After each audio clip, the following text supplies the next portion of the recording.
Hello, my name is Nick Reagan, and today I want to share with you some information about applying for financial aid at CWI. This guide is meant to provide you a brief overview of the financial aid process, and I will summarize how to start an application, the types of financial aid available, unfamiliar terms and acronyms, and how much aid you can expect to receive. First and most important step in applying for financial aid is starting and completing a FAFSA application. To begin a FAFSA application, you'll need to go to the studentaid.gov website and create an account, which they call an FSA ID. Keep in mind that this account on studentaid.gov is not only for filling out the FAFSA application, but also allows you to view and manage other aspects of your financial aid. So you'll want to make sure you remember your account details. The FAFSA application consists of questions about your personal information, about family members, finances, and other questions that are similar to that. It's a good idea to collect relevant documentation beforehand to save time, and these things include things such as your social security number, your family member's social security number, and your income information. Three main types of financial aid available are grants, student loans, and scholarships. Studentaid.gov is a valuable resource, and you can always check it for a more in-depth explanation. So grants are financial aid awards that you don't have to pay back, and the most common and substantial one that students receive is the Pell Grant. Student loans can be tricky, but are mostly put into two types, subsidized and unsubsidized. You have to pay both of these back eventually, but subsidized loans do not accrue interest while you're in school, and unsubsidized loans do accumulate interest. This means that you should try to avoid unsubsidized loans unless necessary. Scholarships are similar to grants in the way that you don't have to pay them back, though you mostly have to apply for scholarships. Generally, scholarship applications have you fill out a survey or write a short essay about yourself, but not all do and are worth checking out to see if you apply.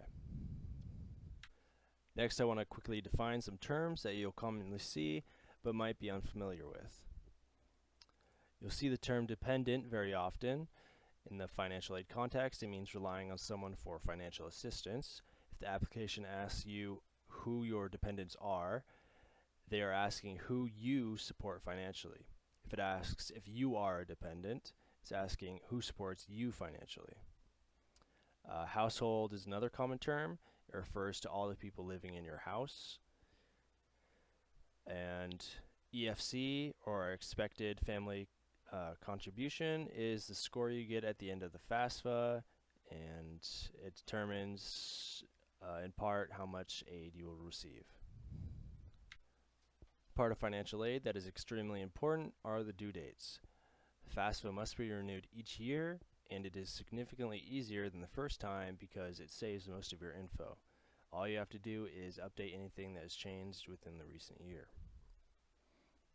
Other important dates to remember are the financial aid disbursement and refund dates, especially for first-time borrowers because the dates are different for returning and new students.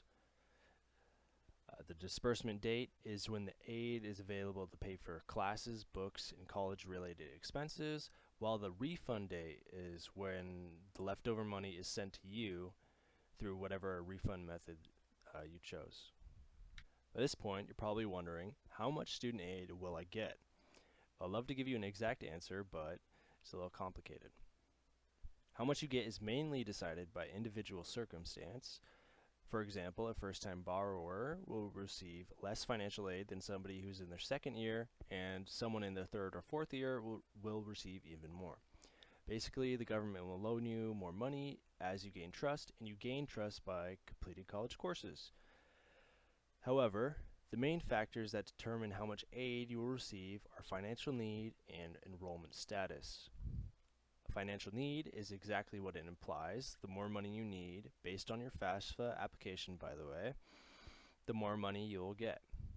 Enrollment status means how many classes you are taking, which are put into four categories: less than half-time, half-time, 3/4 time, and full-time.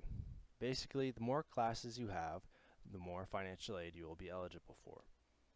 So if you have a high financial need and a high enrollment status, you can generally expect to get more money.